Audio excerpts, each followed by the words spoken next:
Ladies and gentlemen, can I please have your attention? And I need all of you to stop what you're doing and listen. It's time for the Sports Blitz, the only live-streamed local sports show in Arkansas, with all the latest on the sports stories that matter to you. Live from the Lions Den Golf Club studio, here are your hosts, Mark Freeman and Weldon Braxton.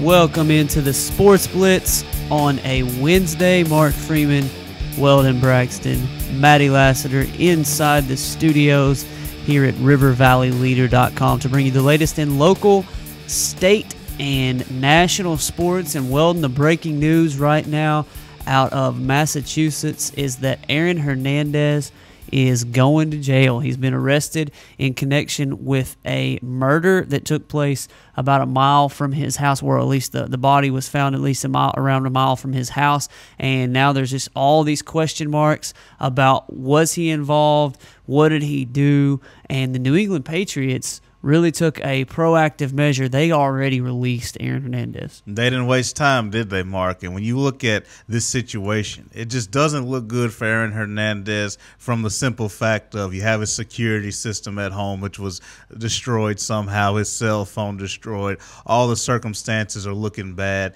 Then you look at the whole procedure in terms of whether or not he would turn himself in and things of that nature. To me, anytime you get arrested and have to put a T-shirt on over your handcuffed body and you walk out looking like a messed up snowman or something, there are some things wrong. I think if you're the New England Patriots, I think this is what they did. They're not putting up with this mess. And it's not about guilt or innocence, because I know that'll be the first argument, is innocent till proven guilty. The fact that you're being handcuffed, put in a car publicly, you've been playing this cat and mouse messy game over the past week or so, that is an embarrassment enough to where the Patriots aren't going to deal with it, and they didn't care about a verdict or what happened later on. They're taking action. It doesn't surprise me.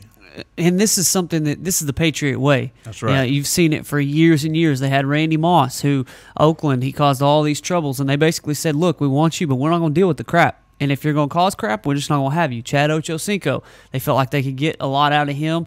And Chad Johnson came in there, and he had to cut it out. He couldn't cause any stuff because they'd get rid of him. And I do appreciate that. I don't like the Patriots particularly, but at all. But I appreciate what they did and basically saying, all right, we're not going to have this drama. And that's, to me, it's kind of baffling why they would sign Tim Tebow, but get rid of it. You know, it's just like they don't want the drama, but they're willing to deal with some drama. To me, it speaks to the ultimate idea of the Patriots, that they want to be a competitive team. They want to win at all costs, and they won't deal with your drama or your crap. But if you can bring something to the table, they want to deal with, or they want to have you a part of the team. Maybe Tim Tebow now steps into a different role with this team. What do you think? Well, you know, Mark, when Tim Tebow signed with the New England Patriots, I was one who was not on board with him playing any kind of a tight end position and what have you. But when you look at it, of course, they're going to sign some tight ends. I know they have guys on the roster. You look at Jake Ballard, who played for the New York Giants a couple of years ago. Remember, he was a big part of their run. And then they'll sign some other guys too. But it makes you wonder, will Tim Tebow at least provide depth as far as the tight end position? But, you know, as far as Aaron Hernandez and going back to this situation, I think the drama that the Patriots have put up with, it's one that if you're not causing it, or if you're not being a self-promoter, if you're not going out there getting yourself in trouble, bringing negativity, they'll deal with the Tim Tebow issue by simply not addressing it. Bill Belichick will be asked constantly, hey, what's Tim doing? What position's he doing or playing, this and that? And he'll give his typical answer. Tim's a good football player, and Tim will help us out. And no matter how many times you ask Belichick about it, that's what he's going to give you. It's not like that fiasco with the New York Jets where you asked Rex Ryan about Tim Tebow when he was on the roster, and Rex would bloviate and say, oh, you never know what we might do. We might line him up at receiver. Just stay tuned. He could be a running back. And he just kept the drama and the circus going. The Patriots don't do that. That's why I think they'll deal with Tebow, and that's why I don't think they'll deal with this whole off-the-field situation. They don't do that. I do appreciate that, although I'm not a big Patriots fan. Now, Aaron Hernandez is without a team, and now he's going to jail. They must know a little something more than what we know. That's true. Don't want to get into the specifics of the case because we're not attorneys. We're not judge and jury, so we don't really know how this is going to turn out. But it appears on the outside like Aaron Hernandez knew a little bit more than we were being led to believe at the beginning. He wasn't a suspect.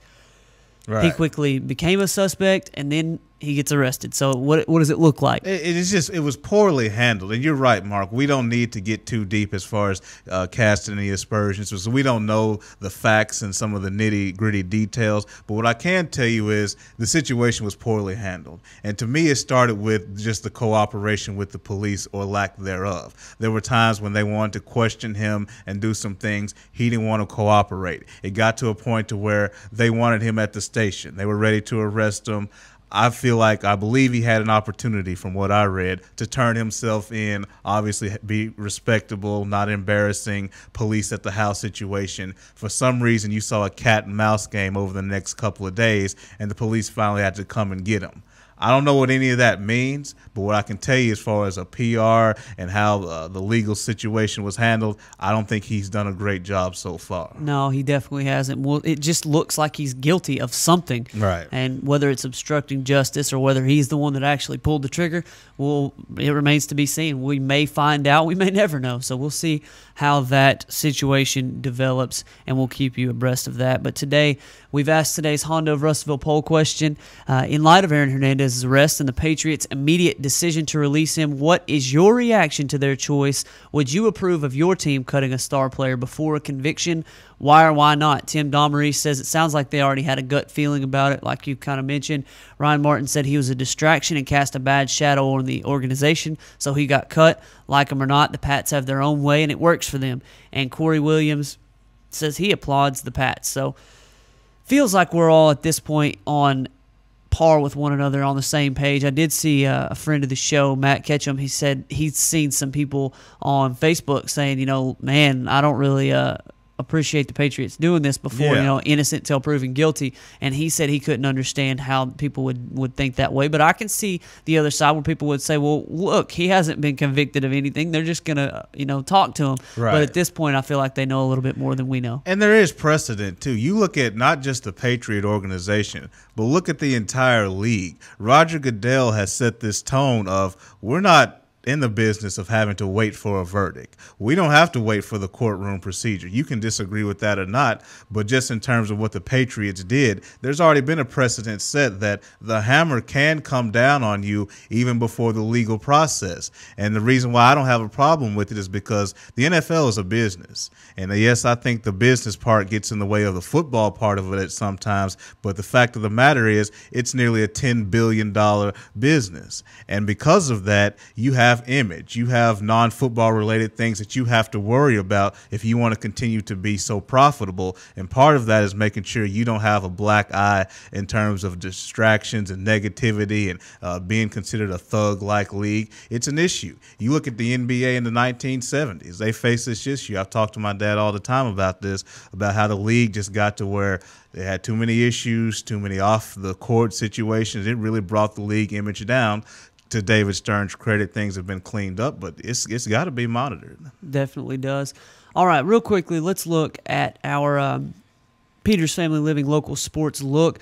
Not a whole lot going on around the community right now, but there are baseball tournaments and summer camps that are going on. I want to encourage you to go to athletics.atu.edu and find out about the Arkansas Tech camps. You'll learn from the best coaches in the state, some of the best coaches in the state, and some of the best coaches anywhere, and that is evidenced in the fact that the Arkansas Tech Golden Sons and Wonder Boys programs won the Great American Conference All-Sports Trophy for the second year in a row, which means that the Arkansas Tech athletic programs, all of them combined, earn more points based on their finish in each sport than any other team in the entire conference, any other school in the entire conference. That is evidence enough right there that you need to get connected to a good university, good coaches, good student athletes who can teach you the game, can teach you the skills that are necessary to be successful in your particular sport. Well, we've just hammered home this summer how these summer camps are, I don't want to say they're life and death to some of these kids, but it will make the difference for some kids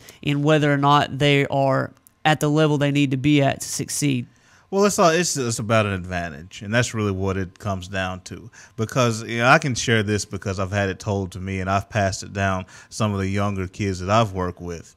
Do not fall under the assumption that the workouts you do with the school and the preparation you do with the coaches is enough, because everybody's doing those workouts. Everybody's going to the June summer workouts, which are going on right now. Everybody's doing that work that you do down at the school. So if you're in a position battle, or if you're trying to elevate your position within the team, or even if you're already a starter, you're not gaining any advantage by just doing the minimal school workouts.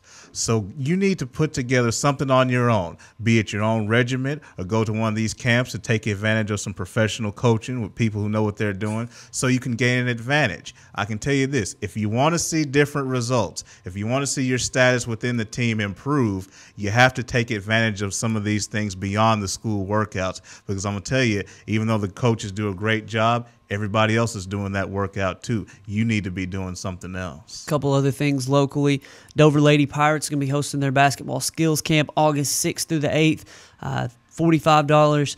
It had to be 9 to noon each day. $45 will get you a T-shirt and the skills camp entry, and also a couple other things. The Russellville Parks and Recreation will be holding an adult fall softball meeting July 8th for those who want to play softball in the City League. It's a lot of fun. I had a lot of fun doing that for several years, although it gets a little competitive depending on which league you get in. I did enjoy my time doing that. And then also the Soaring Wings Half Marathon Training Group will begin training July 6th. If you're crazy enough to run 13 miles and you want to train to start doing that, they're going to be beginning July 6th. You can call Larry Walker at 968-1316 to find out more about that. We appreciate everyone who has sent us information on sports, local sports information. You can give us a call at 968-NEWS. That's 968-6397 if you want to talk sports anytime Monday, Wednesday, and Friday from 11 to noon. Or you can email Mark at River Valley Leader with some more.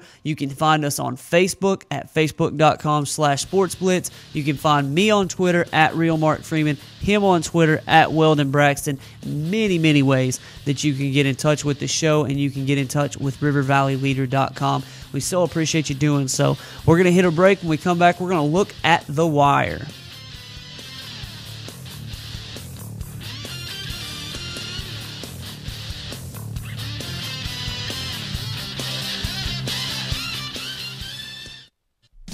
Over 69 years of treating you like family, Peters Family Living's main goal is customer service. That is their promise to their customers.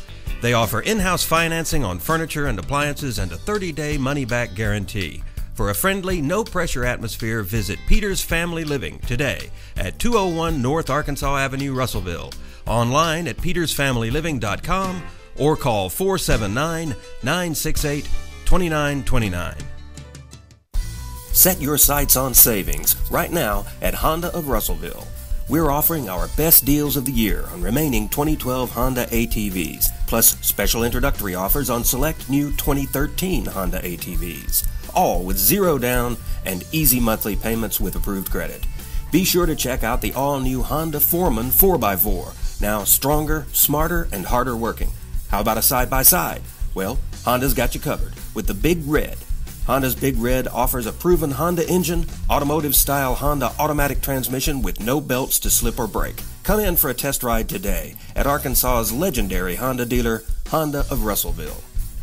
Today, there are more than 20 brands of cars being sold in America. So to be noticed, Ford and Cogswell Motors have to go further than anyone thought we could. How does Ford stand out above the crowd? Not just with plug-in vehicles like the new 2013 Ford Fusion Energy that gets a projected 100 miles per gallon equivalent, but also with a line of gas vehicles equipped with the innovative EcoBoost engines combining power and efficiency, plus a full measure of technologically advanced features. We invite you to stop into Cogswell Motors today. We go further than anyone thought we could, so that you can go further too.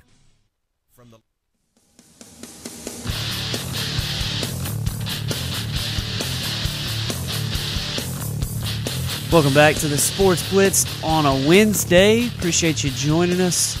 968-6397 is how you can get in touch with us if you want to talk sports today between 11 and noon. Be back on Friday as well. Weldon's going to be holding down the fort as I'm going on vacation. I won't even miss you, not one of you. I'm going to be on a cruise. I'm going to be on a boat, as the Old Spice commercial says. I really don't know. I don't know what you guys are going to do. I'm going to be on a boat, as the Old Spice commercial says, and I hope you guys will enjoy yourselves without me. And just know that I'm just going to be toiling away in the sun. And no, I'm just going to be enjoying myself. So today we're going to look real quickly at the NBA draft and I feel like this is going to be an interesting off season following the Miami Heat winning their second straight NBA Finals. You've got to understand that people are trying to build up to beat the Miami Heat. They're trying to stack up a team to do that. They're also trying to deal with this new salary cap and this new luxury tax, and what's the other tax that they're calling? The repeater tax. The repeater tax that's coming into the next couple of years. So teams are really having to completely restructure the way they build their teams, and they're going to have to try to be proactive so that they're not getting caught with their pants down in a couple of years, having to pay this repeater tax. So it's going to be a very interesting offseason. Well, I hope the one thing you see from this, Mark, is you see some intelligent decisions basketball-wise.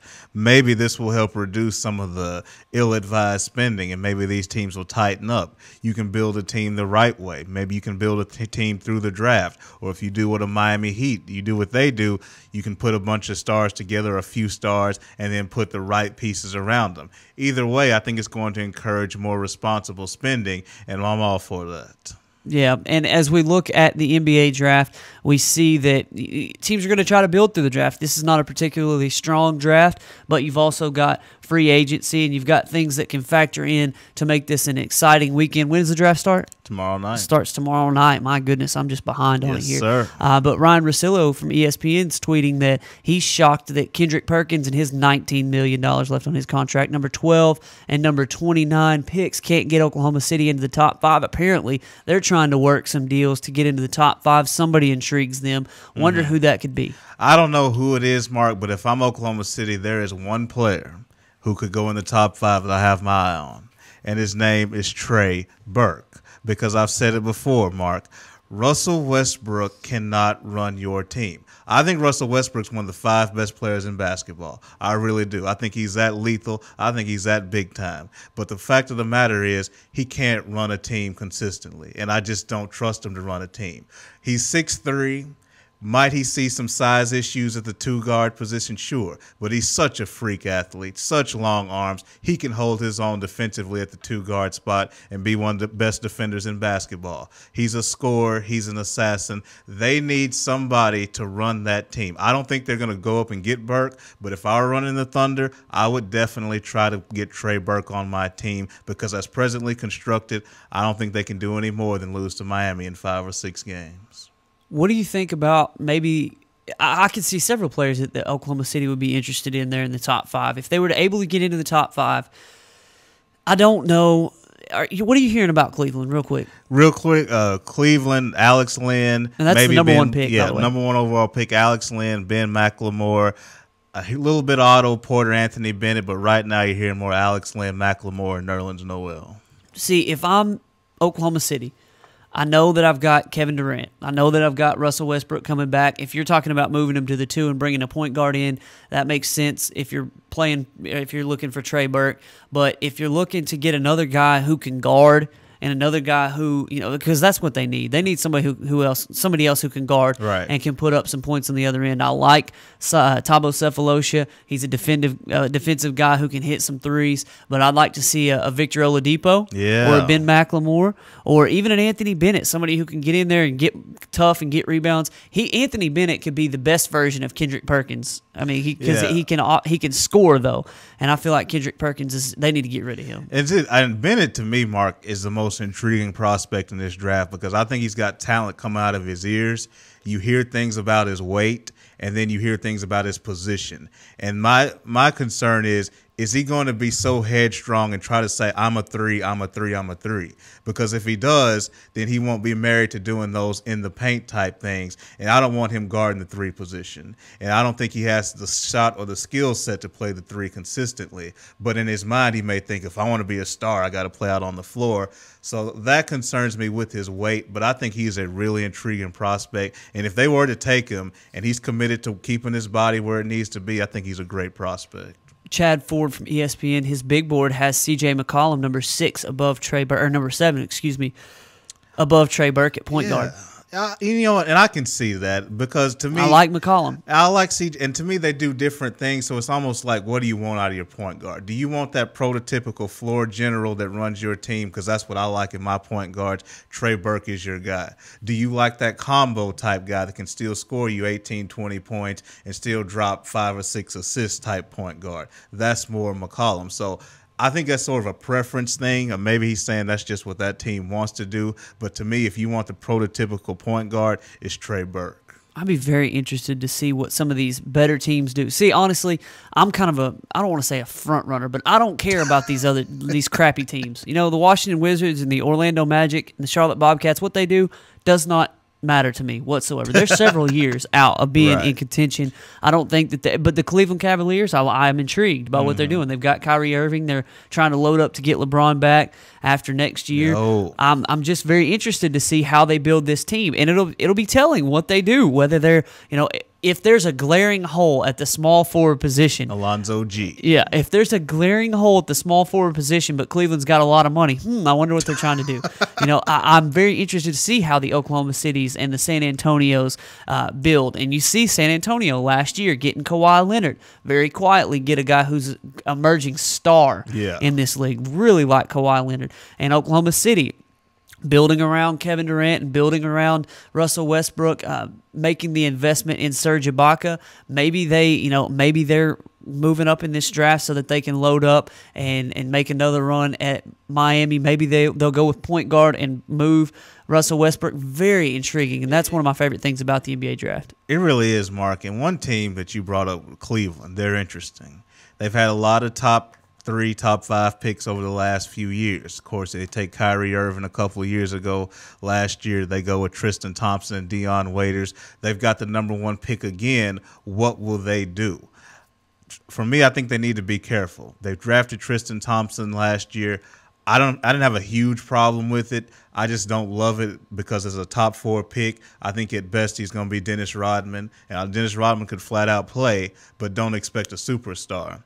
For me, if they draft Alex Len, and there's a lot of projections that have them taking Len, I just think that's a mistake. I don't think he's near the prospect Ben McLemore is. And while I have questions about McLemore, I think his weaknesses fit well with Cleveland because right now he's a guy who can shoot the ball and he's athletic, but sometimes he disappears. And a lot of times he disappears because he's not the greatest at creating his own offense yet. But you have Dion Waiters, who I'll call a poor man's Dwayne Wade. Kyrie Irving, one of the best point guards in the game right now. Those guys can already create off the bounce for McLemore, and he can develop at the same time. I really wish Cleveland would take Ben McLemore. See, I'm with you right now. If I were Cleveland, looking at upside, I don't see how you see Ben McLemore as below Otto Porter on the list. And I'm looking at Chad Ford's big board, and I understand he does sort of like the NFL guys, McShay and Kuiper do. They fit needs to teams and they fit what player would match that need. But if I'm looking at upside potential, how good this guy can possibly be, and star potential, it's hard for me to not take Ben McLemore number 1 overall. I know what Oladipo can be. I know what he is. He's very good. I like Victor Oladipo. But Ben McLemore, to me, he's got star power written all over him, in the fact that if he puts in the work that it takes to be successful, if he watches guys like LeBron and he watches guys like Kobe who will put in the work to get better at their craft, he's got stud potential written all over him. He can be the best player in this draft, in my opinion. I agree with you 100%. And I think when you look at the 2-guard debate, I've seen a lot of shows and people debate Oladipo and McLemore. And I think when you look at Oladipo, defense, work ethic, tenacity, just a nose for the basketball, those things are there.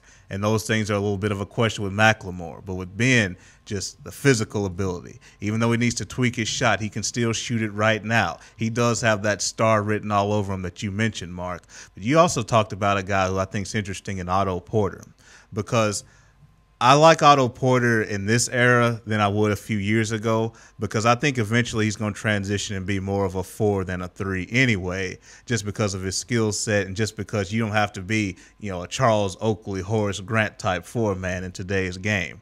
His shot does have questions, but the fact that he does have some 3 skills at 6'9", a little over 200 pounds, I think he'll end up being a stretch-type versatile 4, which will help cover up some of his shot inconsistencies. But, yeah, Porter to me is interesting as well. So outside of the draft, do you see any big free agent splashes? Do you think Dwight Howard's going to make a move out of L.A. or at least out of the Lakers?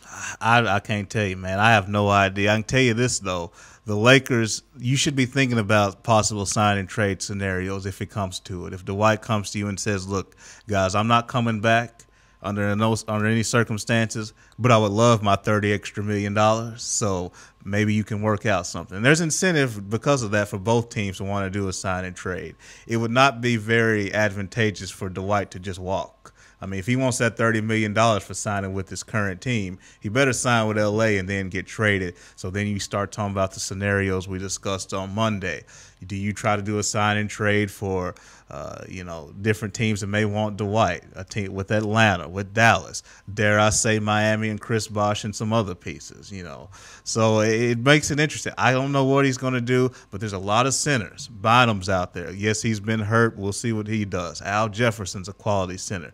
Don't forget about Josh Smith at the 4. I think if he were on a team with good leadership, he could be productive. So it's going to be a fun summer. I feel like there are only a handful of teams who can afford, in the new structure that's coming up, to have Dwight Howard on their team and hope to be successful, because like you said, you can't build around Dwight Howard. I know. You got to have a Chris Paul, or you got to have a LeBron James. You got to really, if you expect to win a championship with Dwight Howard, we found out this year Kobe couldn't get it done, and Kobe, obviously, he was a little bit hurt he was definitely hurt at the end, but he was not able to get it done throughout the season with Dwight Howard. I know there were injuries throughout the roster, but you're going to have somebody else who can take that pressure off Dwight Howard, and to afford Dwight Howard and this other person. The Miami Heat, I think you have to take them out, because they'd be right back in the situation they're in. If they paid him what they're paying Chris Bosh, they would end up not being able to put anybody around him. I do feel like Miami's going to continue to have players, veteran players, who are maybe at the tail end of their prime but haven't got a championship or are hungry for a championship, or he'll say, I'll take half of what I could get on the open market to go play in Miami and have a chance to win a championship. Ray Allen, Shane Battier, Mike Miller, these guys who've done that type thing, and they can load up again that way. But I don't think that you're going to be able to afford Dwight Howard. The Dallas Mavericks, like you mentioned, Atlanta Hawks, maybe the Brooklyn Nets, maybe if the Knicks were to do some just house cleaning, they could afford to do something like that. The Clippers, the Lakers could obviously re-sign him. There are only a handful of teams who could have Dwight Howard. And see, I think Miami's interesting because I almost think you could get away with having a worse supporting cast than you did this year, because obviously he's going to bring more than Chris Bosh brought. So really, you almost don't even have to have Mike Miller, Ray Allen, whoever was costing them money, Haslam. You could get like us two with those three, because he's better than Chris Bosh. I don't think it'll happen. It'll be too tight, like you said.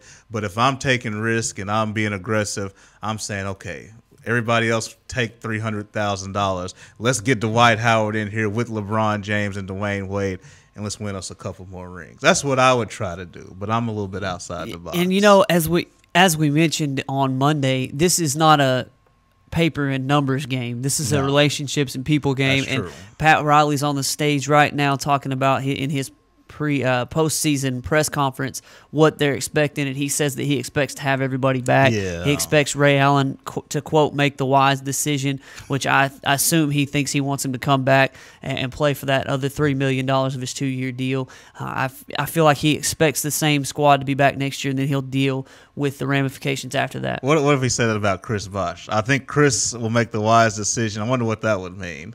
Take less money. Chris coming off as Pat, I don't deserve $19 million next year. Cut me in half. $19 million. That's what he's going. That's what his cap number's going up to. Unbelievable. Next year. Absolutely unreal. We're on NBA mark. Before we get out, Doc Rivers. We mentioned this before. He's now official with the Clippers in exchange for a 2015 draft pick. The league has stipulated that they can't trade players, Clippers or Celtics, until after the 2013-2014 season. So if Paul Pierce wants to join the Clippers, he'll have to be bought out of his deal from Boston and then just sign with the Clippers. So Doc Rivers, and he's senior VP of basketball operations. Oh, okay, that's good. Well, it's a 3-year, $21 million deal, right? $7 million a year. Yeah. Paul Pierce makes $15 million a year right now in Boston, and it appears that there's. Man, this is just breaking news that's coming across right now. Tom Haberstroh, you mentioned this the other. No, maybe it was Maddie that mentioned this the other day. Pat Riley says he'll explore signing Greg Oden this offseason. Yeah, so we'll see if the Miami Heat end up doing that. He also says that on the amnesty clause that's, quote, a possibility with any contract that was made prior to the CBA. Whether or not we'll use it, only time will tell. Seems like that. Speaking of amnesty, the Boston Celtics could amnesty the Paul Pierce contract, get out of a lot of money, and there's nobody in the league that's going to pay him $15 million. He's been a Celtic his entire career. I know that he probably would feel betrayed if Danny Ainge did that, but Danny Ainge has got to win games. He's got to try to win championships, and if he's going to do that, he's going to have to say, look, Paul, we can't pay you $15 million a year, and nobody else will either. Oh, absolutely, because I looked at their numbers. They only have a couple of million coming off the book. They're still slightly over the tax, definitely over the cap for next year. They got to clear out some of this money because there's no way. They're almost like the Lakers, except not quite as bad as far as being so locked up they can't do anything. Paul Pierce has got to restructure, and then KG, they're still going to look to move him. All right, we've got some more things along the wire that we'll look at right after this break, including College World Series. It's over. We have a champ in college baseball and a penalty for the University of Oregon for breaking some rules. We'll be back right after this.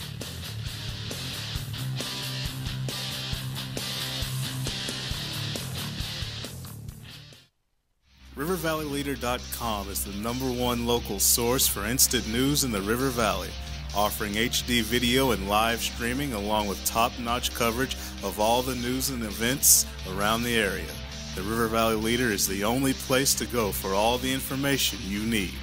Check out the newest local business featured on the site, as well as police news and coverage from important meetings, along with the personal stories, all at one convenient click. Check out RiverValleyLeader.com. Lions Den Golf Club is now offering a winter golf special to members and guests alike. Get your cart and greens fee covered for just $20. Take Highway 22 west to Bay Ridge or call 479-229-4162 for Lions Den Golf Club. Over 69 years of treating you like family, Peters Family Living's main goal is customer service. That is their promise to their customers. They offer in-house financing on furniture and appliances and a 30-day money-back guarantee. For a friendly, no-pressure atmosphere, visit Peters Family Living today at 201 North Arkansas Avenue, Russellville. Online at petersfamilyliving.com or call 479-968-2929. Today, there are more than 20 brands of cars being sold in America. So to be noticed, Ford and Cogswell Motors have to go further than anyone thought we could. How does Ford stand out above the crowd? Not just with plug-in vehicles like the new 2013 Ford Fusion Energy that gets a projected 100 miles per gallon equivalent, but also with a line of gas vehicles equipped with the innovative EcoBoost engines combining power and efficiency, plus a full measure of technologically advanced features. We invite you to stop into Cogswell Motors today. We go further than anyone thought we could, so that you can go further too.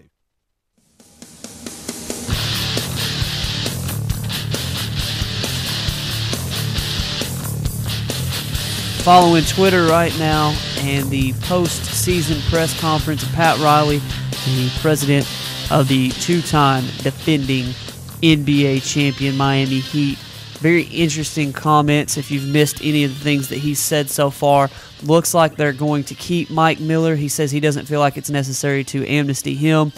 He does say that he will explore the amnesty clause, Chris Bosh, and that he also says he'll explore signing Greg Oden this year, and that his goal for LeBron James is to get him over 90% from the free throw line.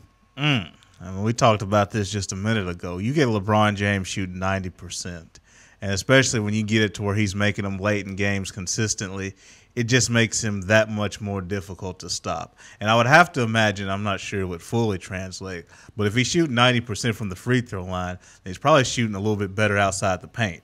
You know, a lot of LeBron critics love to point to that outside the paint shooting percentage. I would imagine that would improve too.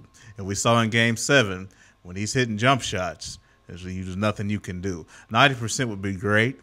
I don't think he has to get there. I think that'd be nice if he can just get up to the mid-80s. I think anytime you're in the mid-80s and above, you're already lethal. You're already somebody you look at and say, I don't want to put that guy on the free throw line. But LeBron, and you've pointed this out many times, he's just had a knack for being able to improve every offseason on something. You know, whatever you want to point out, you know, he doesn't do or he struggles with in terms of his game and his skill set, he usually makes it better. And that's what you have to like about LeBron James is his work ethic. He's a career 75% free throw shooter. This postseason, he shot 78%. And this regular season, he shot about 75%. So that'd be a 15% jump right there. And that, to me, it seems like a lot of LeBron's free throw, I don't want to call them struggles, come from a little bit of a form issue. There were times when he would lean back and times when, you know, fade away, and he would change his form too much. And if you're shooting free throws, it should be the same thing every single time. And then also the fact that he runs around like a bull in a china shop, and that's just not conducive to being a great free throw shooter. And another thing, Mark, those are great points, is the dude is huge. Sometimes we forget that because he handles the ball and plays like a guard sometimes. But the dude is huge. He is virtually, we said this before, a big man, almost like Karl Malone, really, in terms of stature, bigger than Karl Malone in terms of his muscle size. And it's hard to be a consistent shooter. You tell me somebody that big, or a lot of people, there may be some, you tell me a lot of people shoot 90% from the free throw line, being literally 270 pounds. I mean, that in and of itself is going to make him, you know, a little bit less than a 85% free throw shooter. So, you know, I get what Pat Riley is saying. I just don't think it's absolutely necessary. I'd like to see it get into the mid-80s. Anything after that is kind of, you know, whatever. Let's continue along the wire right now. I thought it was interesting yesterday, Weldon, in the world of baseball, that A-Rod talks and tweets about how he's ready to come back and he's been given a clean bill of health to start training. And Brian Cashman says, why don't you shut the F up? I mean, what? And really, you know, because Cashman wants A-Rod to be quiet about the rehab. And he's saying, we haven't authorized Alex to do any of this stuff. He needs to shut up and we'll have a phone conversation. I mean, really, if you're Brian Cashman, I get why you're upset. I mean, this dude is making, you know, $250, $270 million, and he hadn't earned a drop of it. I mean, a little bit he did play into the contract. He was awful. I mean, he had hip injuries, and obviously that led to him missing all this time. And so you've looked through that contract over and over, and you just can't find a way to recoup your money. And if you're Cashman, I get why you're upset. But the bottom line is, and we talked about this with Albert Pujols, you can't give older players that type of money. And you can't be afraid when they threaten to walk. I thought the St. Louis Cardinals, Mark, and you know we have to hear a lot of Cardinals fans around here, but I got to give them credit for this. They didn't look at Albert Pujols in free agency and say, oh, no, you want a 10-year contract or you'll leave us? You're the heart and soul of our franchise. We better give you what you want. St. Louis said, look, we're going. I think it was 8 years is what St. Louis, their top number was. We'll go 8 years. We'll give you this amount of money. This is all we can do. If you don't like it, you can go to Anaheim. And that's what Pujols did. He took his money. Now he's sort of up and down with the Angels. St. Louis is rolling along. You can't panic when older superstars want long-term contracts. The Cardinals didn't. You see what happens. Look at the Yankees. Well, the Yankees have been irresponsible in a lot of different ways. Well, we've got the money, and it doesn't matter. Well, we can write blank checks to anybody, and they've been doing it for 20 years, and they've got themselves a couple championships, but I would venture a guess that they hadn't made near as much money, percentage-wise, as teams like the Cardinals, who have been every bit as successful as the Yankees over the past decade and spent just a fraction of the money that they have. So it's just, to me, it's just irresponsibility. We'll see how A-Rod comes back. I feel like the Yankees don't want him to ever come back and be in pinstripes again, although he is ready to do that. On the same note as the Yankees, Derek Jeter, 39 years old today. Yeah, Derek Jeter's birthday. We know he's trying to get back from that ankle injury, and he's had a few setbacks here and there. It looks like it's going to be a little bit longer than anticipated. I think before the year, the All-Star break was sort of the target, and it's tough because I'm still not sure whether or not we've seen the last of Derek Jeter. You know, the competitor in him is saying, no, I'll be back. But you have to think, in this rehab process, if there's another setback that pushes him back to the end of the season, because I think if he had another setback, it would go into the offseason. Will he come back? Have you seen the last of Derek Jeter? So many times we've talked about this Yankee discussion, your Yankee Mount Rushmore, greatest players in Yankees history. And obviously his stats may not stack up with some of the greats, but his leadership and what have you does. For me, I hope he comes back, but I want him to be healthy when he comes back. We'll get to this show cause for Oregon and UCLA winning the College World Series, but there's been another little bit of breaking news in the NFL. The Browns rookie Osar Walcott, as a linebacker, has been arrested for attempted murder and been cut by the Browns. Listen to this story because this doesn't make a whole lot of sense to me. He was arrested Tuesday and charged with attempted murder for allegedly punching a man outside a club in northern New Jersey. In what universe is punching a man attempted murder? That is interesting. That I don't understand that. Wow. Is that all it says? That's all it says? says. Yeah, I don't know about that. I mean, it'd be a lot of people in jail if that was the criteria. Seriously. But, I guess for me, Mark, what I pull out of that, since I don't know all the details, just like we talked about at the top of the show with Aaron Hernandez, once again, you see a team not playing around with these types of deals. This guy didn't go through a court of law or a trial or anything. He's already been cut, and he's a young prospect that I'm sure they have some hopes for. But they said no. Well, what do you think about the poll question today? What would you think about your team doing something like this? I think of Dallas and the fact that I'm a Cowboys fan, and I wouldn't necessarily put Aaron Hernandez in the Des Bryant category. I think Des Bryant will get a little bit more rope.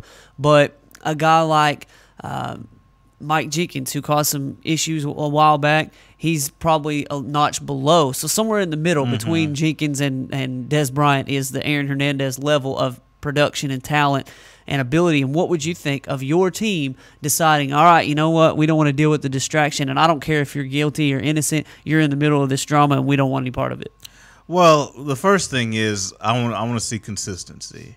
If you've been a franchise who's been notorious for putting up with these things and working through it, then I want to see you stick through the player even in this situation. If you've had a Patriot reputation of not putting up with this, having a short leash, then I want to see you be consistent in that, and that's what they've done. They got rid of Aaron Hernandez. As far as I'm concerned, I'm a little bit old school in that regard. I believe in a tight ship. I believe in if you want to have success, you want to play winning ball, there are rules in place. And this is why it's important that the organization sets a precedent that these things won't be tolerated. So when they do happen, you can cut somebody and it's not even a big deal because these were the rules. The problem is, let's say Dallas. I'm glad you brought them up. The issue with Dallas is if they tried to all of a sudden get tough and cut somebody, people are going to be like, what? You didn't do it for this guy, but you did it for this one. Yeah, it would be about talent in that case. Yeah, like this circus you promoted, now you want to get tough, and then it's kind of a sort of a ho-hum deal, and there's questions. So for me, Mark, I guess it's about the personality of my team. I want them to be consistent in whatever they've done in the past. If I'm running the team, I already set up that culture of running a tight ship, and so when I do cut somebody for it, it's not a big surprise. We asked this morning's Honda of Russellville poll question in light of the decision of the Patriots to release Aaron Hernandez and his arrest. What's your reaction, and what do you think about your team cutting a star player before a conviction? Why or why not would you agree or disagree with that? Nicholas Nestler says that Bill Belichick is basically Judge Dredd. He is the law. And I feel like the Patriots have sort of, like you said, set that precedent and decided that's the way we're going to be and that's what we're going to do. And speaking of the law, the Oregon Ducks are dealing with their consequences for breaking the NCAA's law. They're being handed probation 3 years, given a scholarship back. Of course, that's a university imposed penalty, but an 18-month show cause for former head coach Chip Kelly, who's now in the NFL. So it's basically like saying, hey, you don't come back here for a year and a half. Yeah. To me, which is worthless. But Exactly. there's a public reprimand and censure, which, my goodness, those public reprimands. Public, those hurt, not private. Those hurt as bad as one of these, right? Yeah. So you look at the Oregon penalties, and what do they say to you? Well, I believe it's light. Whether or not you feel the charges were huge or the allegations and things that happened were a big deal, it's almost you have to put that to the side. And I'm just looking at the penalty. And the penalty, it's a slap. I mean, it's just what you said. The probation, obviously, they have to cool it for the next few years. I would imagine if they were to do something during the probationary period, they'd really get hit hard, although you have to wonder since it's the NCAA. The Chip Kelly part is absolutely irrelevant. Even if he falls flat on his face in the NFL, he's still going to be there at least 2 years. I mean, I don't think he would leave after 1 year anyway. Nick Saban even stayed a couple of years. I mean, obviously, the Bobby Petrino situation was 1 year, but he's staying at least a couple of years. And that show cause will be gone. He'll be able to go to a different school anyway. It's not a big deal. I think Oregon should be fortunate. They're a national championship contender this year. They have a Heisman Trophy caliber quarterback, and nothing's going to be in the way of that. They should be considered fortunate. For those that don't know, the Oregon situation comes on the heels of the NCAA looking into their recruiting practices since questions arose over a 2010 payment of $25,000 to Willie Lyles and his Houston-based recruiting services. Lyles has a connection with an Oregon recruit. Apparently, he was doing some dirty dealings there with Oregon, and at least the NCAA found out that there was enough cause to bring down some penalties on them for this. They're reducing Oregon's official paid visits from 56 to 37 for the next 3 academic years, reduced its evaluation days for each of the next 3 seasons, and banned the program from using recruiting services during the probation period. It placed, as we said, an 18-month show cause on Chip Kelly, and it's basically, like we said, just a slap on the wrist, and they can't have any dealings with Willie Lyles anymore. I feel like Oregon and the NCAA, I could tell you all, I could sit here and talk all day about how I think the NCAA is a joke, but Oregon, it's not going to hinder them much at all. No, not at all. And I think, Mark, the moral of this story, at least for me, is these recruiting services. Because you look at dirt, it's almost like AAU in terms of you got to watch these third-party people. And recruiting services, they can put you on guys that you may not be on in another region, but you got to be careful. Definitely. All right, we're going to hit a break. When we come back, we'll look at the College World Series, a basketball transfer for the University of Arkansas, and a preseason award for a Razorback football player.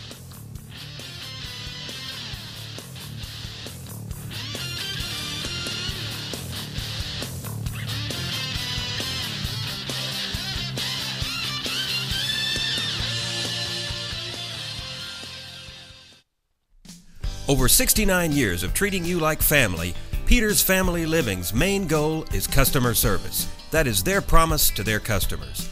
They offer in-house financing on furniture and appliances and a 30-day money-back guarantee. For a friendly, no-pressure atmosphere, visit Peters Family Living today at 201 North Arkansas Avenue, Russellville, online at petersfamilyliving.com, or call 479-968-2929. Set your sights on savings right now at Honda of Russellville. We're offering our best deals of the year on remaining 2012 Honda ATVs, plus special introductory offers on select new 2013 Honda ATVs, all with zero down and easy monthly payments with approved credit. Be sure to check out the all-new Honda Foreman 4x4, now stronger, smarter, and harder working. How about a side-by-side? Well, Honda's got you covered with the Big Red. Honda's Big Red offers a proven Honda engine, automotive-style Honda automatic transmission with no belts to slip or break. Come in for a test ride today at Arkansas's legendary Honda dealer, Honda of Russellville. Lions Den Golf Club is now offering a winter golf special to members and guests alike. Get your cart and greens feet covered for just $20. Take Highway 22 west to Bay Ridge or call 479-229-4162 for Lions Den Golf Club.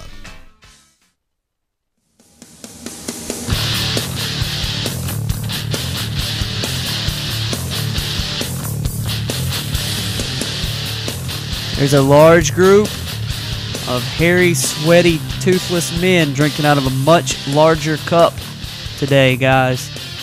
The Blackhawks have won the Stanley Cup. And as gross as it is, they're going to share that thing around. They're going to pour stuff in it. They're going to drink out of it. They're going to do weird stuff in it. Have you heard all the stuff that people do with that cup? They do. They put all kinds of stuff. You know, when you on your lead-in, I don't know where you were going, considering what we were just discussing. I didn't know. I was like, oh, Lord, here we go. But, yeah, the Blackhawks won. I believe they won in 6, Mark. Is that correct? Yeah, the 6 games, wondering about Game 7. Congratulations. 2 goals in less than 2 minutes or something like that? Which is really something. That's not even me joking. That's really something with hockey. Because that's one of the things we criticize along with soccer is we want to see some more scoring. But, congratulations to Blackhawks, blue-collar team. A lot of people like them. A lot of Blackhawk fans around here, Mark. A little bit surprised. Although there are some Bulls and Cubs fans here, so you can kind of understand it. But it's now the off-season in hockey. Well, congratulations to the Blackhawks on their win in the Cup. It was a little bit of a joke coming in. Maddie said you guys should mention the Stanley Cup, or maybe it was Weldon that said we ought to mention the Stanley Cup. So there you go, Stanley Cup hockey fans. And there's some soccer, I'm sure, going on right now. So if you're interested in that, congratulations to you. A couple other things of note before we really switch gears. Forgot to mention the fact that breaking news on the show coming in yesterday was that Arkansas picked up a huge commitment in football, and I mean that in more ways than one. They got a Ryan Mallett type arm, as Ty Story, the quarterback from Charleston, has not only picked up an offer from the University of Arkansas and one from the University of Alabama. The Hogs got a commitment out of him yesterday, so you've got a 4-star quarterback, soon to be a 2-star quarterback, because he committed to the University of Arkansas. They're going to knock a couple off of him. But that's a big commitment in more ways than one. They say a lot about the strength of this guy's arm. He's a big kid going into his junior year. He could be an impact guy for Arkansas very quickly. And it just gets you to think, Mark. I'm thinking about Bielema. I'm thinking about the concerns in terms of when he was hired. And you wondered about quarterback play. Obviously, coming off the Bobby Petrino era, you lose him, you bring in Brett Bielema. Obviously, more conventional, physical downhill runner. You wondered, man, is quarterback play going to suffer the way it did in the Houston Nutt era? I know that was a huge concern, and it was a valid concern. But when you look at Rafe Peavy, 4-star. You look at Ty Story, 4-star caliber. These quarterbacks will be on campus within the next couple of years. Obviously, you have the Allen brothers on campus now. Brandon will be the starter this year, Austin down the road. It makes you feel good about quarterback play, at least from a talent standpoint. And you look at Jim Chaney and some of the experience he's had, it makes you feel good about quarterback development. I think at Arkansas, quarterback development is huge because you need every advantage you can get at Arkansas. You're not going to out-athlete people and have a bunch of 240-pound linebackers running 4.5s. So you have to do it with a cerebral approach, a blue-collar approach. You have to have a quarterback who's solid, because a quarterback can be an equalizer. And I think with Jim Chaney and a lot of quarterback talent they're going to have in the next couple of years, makes you feel good about that. Yeah, definitely does. I'm hoping that he turns into the next star quarterback for the University of Arkansas. And more importantly than that, I feel like they beat Alabama to a recruit. For once, Arkansas gets a big recruit out of the state of Arkansas, and Michael Dyer doesn't go to Auburn, and Cody Burns doesn't go to Auburn, and Alti Tenbenny doesn't go to Alabama. Ty Story is going to presumably, now he's got 2 more years, make it to the University of Arkansas, and hopefully that fence that's been talked about for 10-plus years is being built. And I think Coach Bielema, he's emphasizing that. I think he's going to do a really good job with it. You look at Alti Tenpenny, I mean, that was just late in the process. I mean, it's hard to really look at Bielema and say, oh, he didn't come in and flip Alti Tenpenny. I feel like if Alti Tenpenny if he were a huge priority, if Arkansas had that fence around it and it was really a big drive to keep Arkansas talent here, I think Tenpenny would have been a Razorback. That feeling wasn't there until Bielema got into place. I just think too much had been established for Alabama. But moving forward, talk about sophomores and juniors and on forward over the next few years, I think you're going to get back to seeing Arkansas SEC caliber players being a Razorback, because I mean, Coach Bielema said it in his press conference when he got the job. We can't afford to not have SEC caliber players not be Razorbacks. They have to be. I mean, this is a state where they're not oozing with big-time college players. Let's just say what it is. Arkansas is not going to produce 12, 13, 15 SEC caliber players a year. So the ones you do have, you got to get them to Fayetteville. And not only did Arkansas pick up a football recruit, they picked up another basketball recruit who will be making his way to Fayetteville. Can I say this without offending too many people? There are things that get me excited about Razorback sports, and there are things that really just don't move the needle at all for me. And this basketball recruit is one that I could have lived without. Just saying. Yeah, and I think it's a good thing that we get this out of the way because, you know, people like mystery and they like the unknown and they get intrigued by that. So almost anytime you say transfer, people start to buck up and get excited. Oh, somebody from somewhere and I've never seen or heard of him. Oh, he might be this, he might be that. Yeah. And we're just here to tell you right now, bring that down. Slow your roll. Yeah, Keaton Miles transferred from West Virginia. He's about 6'7", a little over 200 pounds. He hustles. He'll get a couple of boards. He'll make a couple of defensive plays. Obviously, nothing close to a point guard type. Not a game-changing scorer.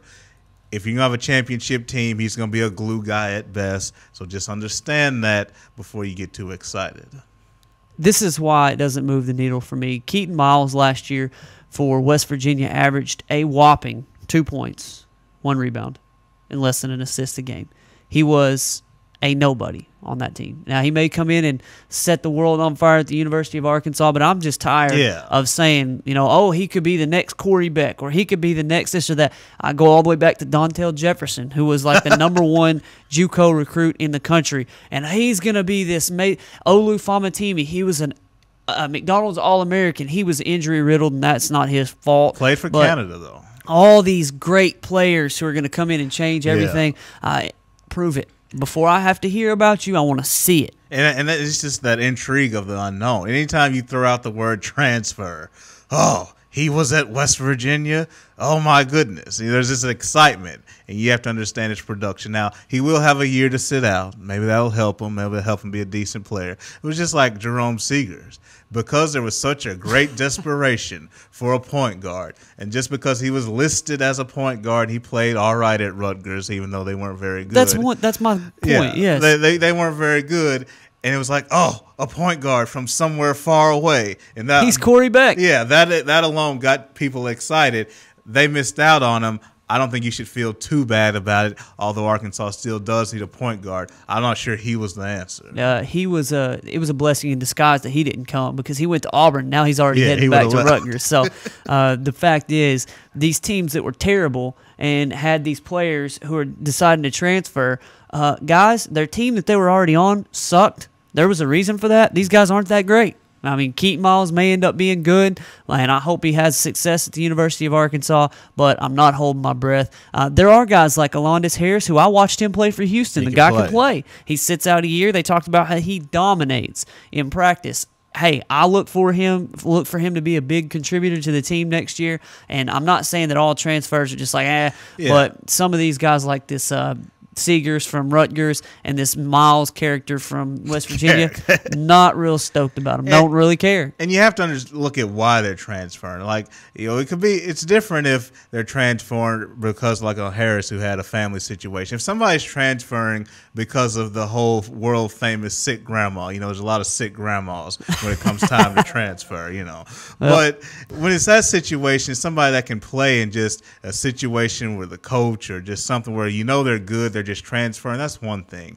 But a lot of times these guys just don't get playing time. They're not happy with their role, and they want to go somewhere else. Now, Rutgers' leading scorer, he ended up going to Florida, and he probably can play a little bit. I think he averaged 15 points a game. Obviously, at Florida, he won't be the big man on campus, but sure, he's somebody you can use. But when you're starting to get middle to lower tier players off the Rutgers roster, you'd have to ask some questions. Couple of other things before we close up shop today. Adam Schefter tweets, ESPN's Adam Schefter, that former Patriots tight end. It's pretty amazing how he's former Patriots tight end already. Aaron Hernandez scheduled to be arraigned at 2 p.m. Eastern. That'll be 1 o'clock here in Arkansas. We'll find out what his charge is, what he's being charged with. Be interesting to see, and we'll talk about that at a later time since we won't know before we get off the air. Finally, we talked about the assistant coach that has been hired by the University of Arkansas baseball team to replace Todd Butler. He's from TCU. I was mistaken the other day when I talked about the batting averages that his teams had.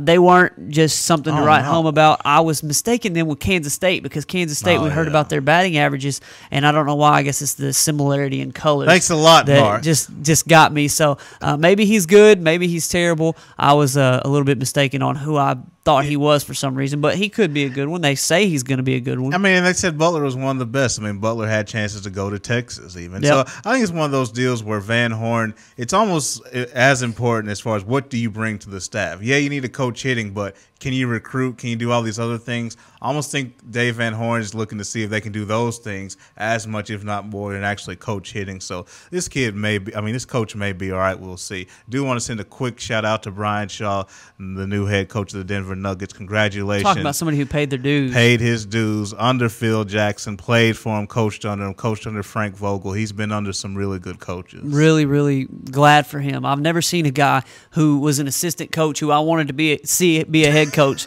so bad, because it's like he gets passed up over and over and over and over, and now he gets his chance. He's going to be a good one. I look forward to that. Finally, couple other news and notes here. I'm seeing Jeff Reed, who was our producer when we went to host Arkansas Sports Night for Grant Merrill. He's seeing tweets of Arkansas State playing at USC in 2015. That's going to be very interesting. Football? They're loading up their football schedule in the next couple of years. They're going to have some big name opponents on the schedule. I think they've got Tennessee coming up this year, and they've got some big ones for Arkansas State. They're trying to make themselves as relevant as they possibly can, and congratulations to them on being able to schedule these teams and not just getting to go to these places and making these money games, but they're going to get return trips from some of these teams. Yeah. They're starting to be considered as more of a big boy. Yeah, they're trying to compete, and when you can get return trips, Mark, we know that's obviously huge. The question now is, and I think we can get into this later, is how much more of this will you see with the new playoff system, emphasis on a schedule? Teams are starting to drop off one of those weaker opponents in exchange for a fellow BCS caliber opponent to get maybe 9 or 10 BCS type opponents on the schedule. So if you're Arkansas State, how many more chances will you have like this? Definitely. Very interesting to follow up on. We'll continue to monitor that situation. Well, that's all the time we've got for today. We'll be back on Friday. Weldon will hold down the fort. Big congratulations to Travis Swanson, been named a preseason All-American by Athlon Sports. Hope that he's able to be the center and anchor the line for the University of Arkansas this year and cause some big wins. We'll continue our look preseason at the Arkansas Razorback football team. What we expect to be a tough year, but we will enjoy football season getting here anyway. It's just, less than 2 months away now from Arkansas Razorback football season and the start of the Brett Bielema era. That's all we've got for today. For Weldon Braxton and Maddie Lassiter, I'm Mark Freeman. So long, and we'll see you at 11 o'clock on Friday, rivervalleyleader.com.